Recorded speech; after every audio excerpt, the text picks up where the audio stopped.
Good evening student, स्वागत है आप सभी का अपने इस यूट्यूब चैनल पर, जिसमें हम एनसीईआरटी 12th क्लास के पहले अध्याय पुष्पी पादपों में लैंगिक जनन के बारे में पढ़ रहे थे। आज जो अपना टॉपिक है वह है अंडप या स्त्रीकेसर, जो कि पुष्पों का मादा लैंगिक अंग होता है और इनको संयुक्त रूप से अगर एक पुष्प में एक से अधिक स्त्रीकेसर हैं तो उनको पूरे जो ग्रुप है, ग्रुप को हम कहते हैं जायांग या गाइनोशियम। अब जो जायांग होता है, गाइनोशियम होता है, उसकी एकल इकाई कहलाती है अंडप या स्त्रीकेसर। स्त्रीकेसर 3 भागों में बटा हुआ होता है। सबसे ऊपरी भाग जिसको वर्तिकाग्र कहते हैं, स्टिग्मा।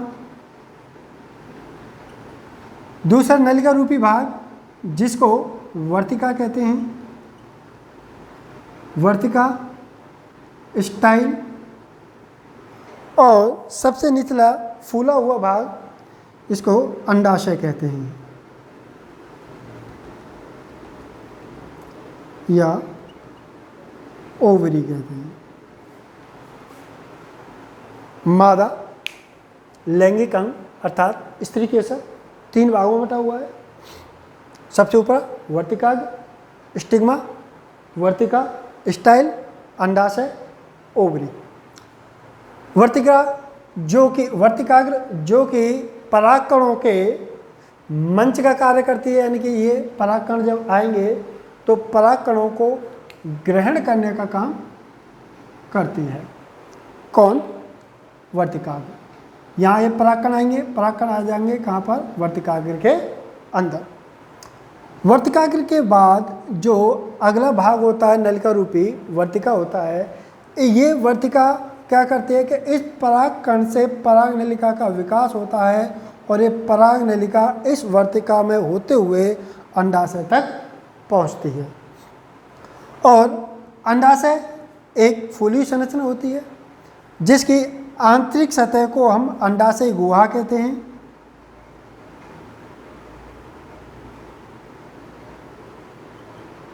या आपके एनसीईआरटी में इसको गर्भाशय गुहा नाम दिया है।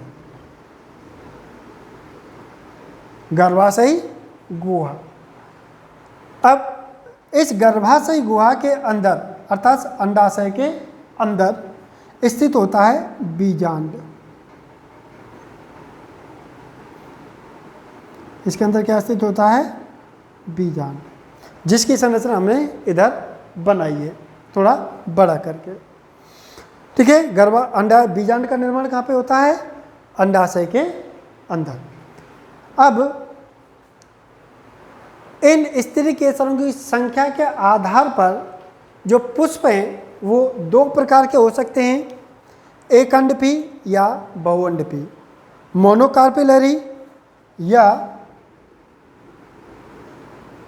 पॉलीकार्पेलरी।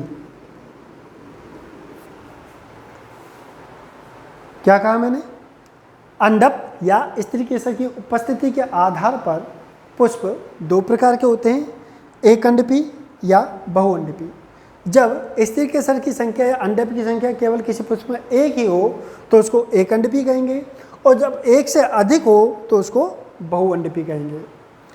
एकअंडपी जैसे कि आम, जिसमें एक ही अंडप होता है। बहुअंडपी को आगे 2 भागों में बांटा गया है, युक्तांडपी और वियुक्तांडपी। युक्तांडपी और वियुक्तांडपी। वियुक्तांडपी को मुक्तांडपी भी कहते हैं।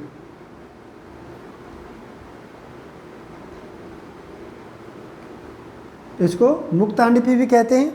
वियुक्तांडपी सेनकार्पस और वियुक्तांडपी एपिकार्पस। युक्तांडपी यानी कि जब पुष्प के अंदर एक से अधिक, यानी कि हम बात करें बहुअंडपी, एक से अधिक अंडप होंगे।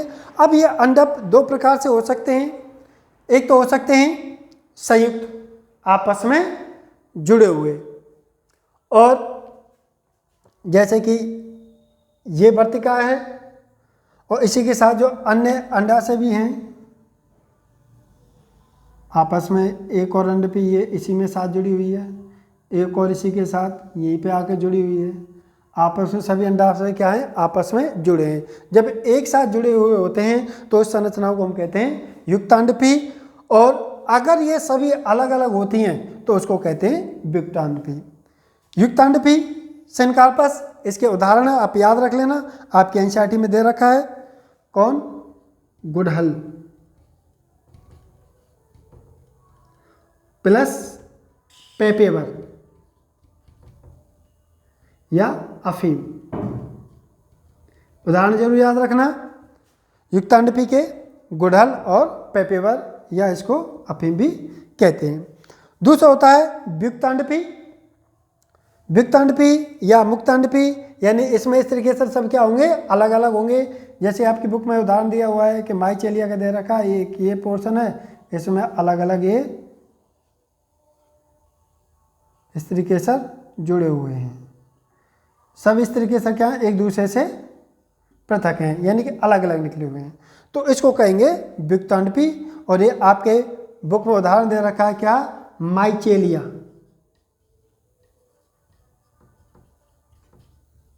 माइचेलिया अर्थात इसको नॉर्मल भाषा में चंपा भी कहते हैं। ठीक है, ये समझ में आ गया आपको कि इस तरीके से की उपस्थिति के आधार पर पुष्प दो प्रकार के होते हैं, एक अंडपी और बहुअंडपी। एक अंडपी जिसमें केवल एक ही अंडप मिलेगा, और बहुअंडपी जिसमें एक से अधिक अंडप मिलेंगे।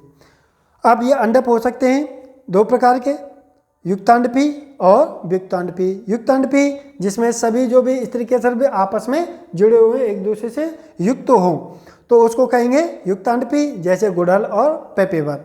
अगर ये अलग अलग हैं तो उनको कहेंगे व्युक्तांडपी या मुक्तांडपी। एपोकार्पस जैसे माइचेलिया या चंपा, इसमें क्या होंगे, सभी पृथक पृथक होंगे। अब हम बात करते हैं कि जो अंडाशय है, अंडाशय की जो गर्भाशय गुहा है, इस गुहा के अंदर विकास होता है किसका, बीजांड का। किसका, बीजांड का। बीजांड को गुरु बीजाणुधानी भी कहते हैं। अब ये बीजांड इसके अंदर किस प्रकार से होता है, इसकी संरचना ये हमने आपको यहाँ पर इस प्रकार से इसको विस्तृत करके बताया है। ये बीजांड जिस स्थान से इस गर्भाशय गुहा से जुड़ा हुआ होता है, उस स्थान को हम कहते हैं बीजांडासन अर्थात अपरा, या इंग्लिश में बोलते हैं प्लेसेंटा। प्लेसेंटा क्या होता है, ध्यान रखना, वह स्थान जहाँ पर बीजांड अंडाशय गुहा से जुड़ा हुआ होता है, उस स्थान को हम क्या कहते हैं, बीजांडासन या अपरा या प्लेसेंटा कहते हैं। यह एक इस प्रकार से फूली हुई संरचना होती है यहाँ पे उभरी हुई, कहाँ पर, गर्भाशय गुहा के अंदर। अब यहाँ से क्या जुड़ जाता है, ये बीजांड जुड़ जाता है। अब बीजांड के आगे ये जो कि व्रंत रूपी संरचना होती है, इसको बीजांड व्रंत या फनिकल कहते हैं। ये जो व्रंत जैसी संरचना है, इसको डंठल रूपी संरचना को क्या कहेंगे, बीजांड व्रंत या फनिकल। अब फनिकल आगे जाकर इस बीजांड से एक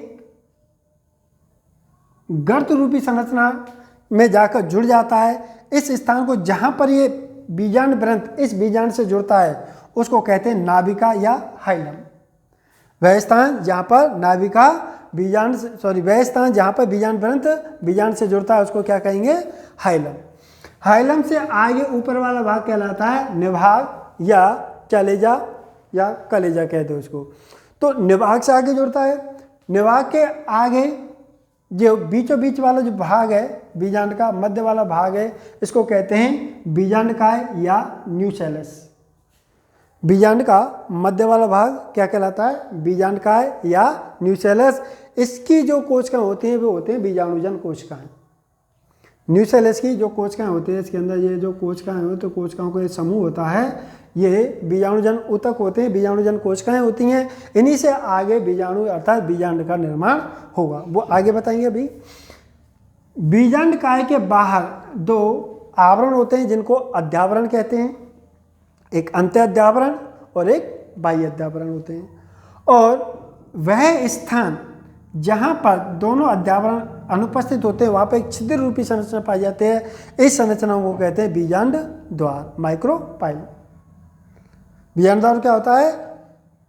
अब बीजांड काय में वह स्थान जहाँ पर अध्यावरण क्या होता है? अनुपस्थित होता है, उस स्थान को हम कहते हैं बीजांड द्वार। यहाँ से क्या होता है, प्राय अधिकतर पादपों में जो मैंने बताई थी ये परागनलिका जब विकसित होगी तो परागनलिका इस बीजांड में प्रवेश करती है, तो प्राय अधिकतर कुछ पादपों के पुष्पों में ये निभाग से प्रवेश करती है, अध्यावरण से प्रवेश करती है, उनको हम बाद में बताएंगे। लेकिन मुख्य कार्य इसका ये होता है। दूसरा, ये बीजांड द्वार जो क्या होता है कि जब बीज का भी निर्माण हो जाता है ना, उस समय खुला हुआ रहता है, और वहाँ से क्या है, जब पौधा अंकुरित होता है तो उस समय भ्रूण को जो जल और वायु के प्रवेश करने का रास्ता यही होता है।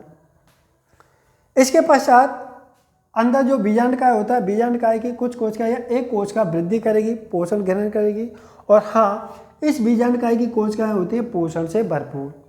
अब इनमें से एक कोश का वृद्धि करके क्या बना लेगी? भ्रूण कोश का निर्माण करेगी।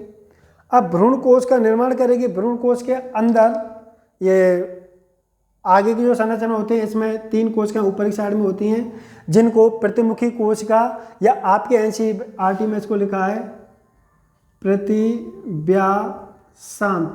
कोशिका। ठीक है, आपके एनसीईआरटी में क्या नाम दिया है? प्रतिव्यासांत कोशिका। ये निभाग की ओर स्थित होती है 3 कोशिकाओं का समूह। प्रतिमुखी कोशिका होती है, नीचे की साइड में 3 कोशिकाएं होती हैं। 3 कोशिकाओं में से एक तो अंड कोशिका होती है, 2 होती हैं सहायक कोशिकाएं। एक अंड कोशिका, 2 सहायक कोशिका। ये संरचना बाद में कैसे कैसे बनती है वो हम गुरु बीजाणु जनन की प्रक्रिया पढ़ेंगे, तब उसमें आपको हम बताएंगे कि किस प्रकार से इनका विकास होता है। केंद्र में एक होता है ध्रुवीय केंद्रक। ठीक है, ध्रुवीय केंद्रक होता है जिसको पोलर न्यूक्लियाई कहते हैं।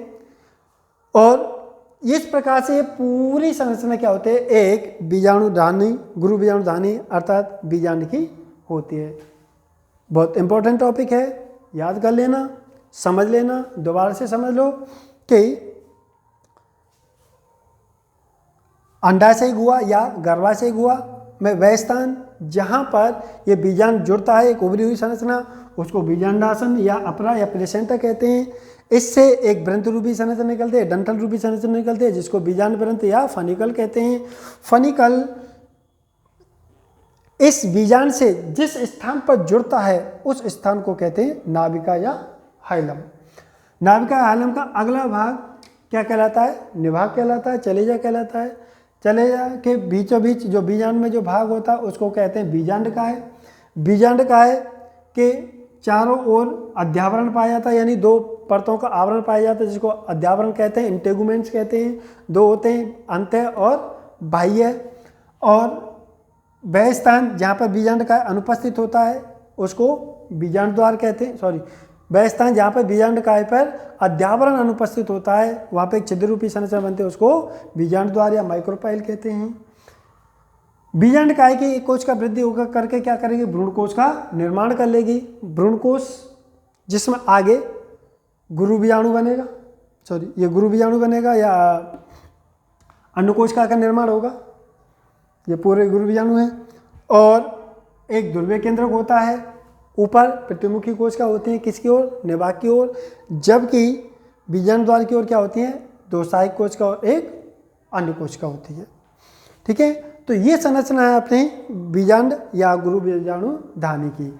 आज गुरु बीजाणु धानी के अंदर जो गुरु बीजाणु है अर्थात जो भ्रूण कोश है उसका निर्माण किस प्रकार से होता है, इसके बारे में हम अध्ययन करेंगे या आपको बताएंगे अगली वीडियो में। तब तक के लिए थैंक यू, गुड नाइट।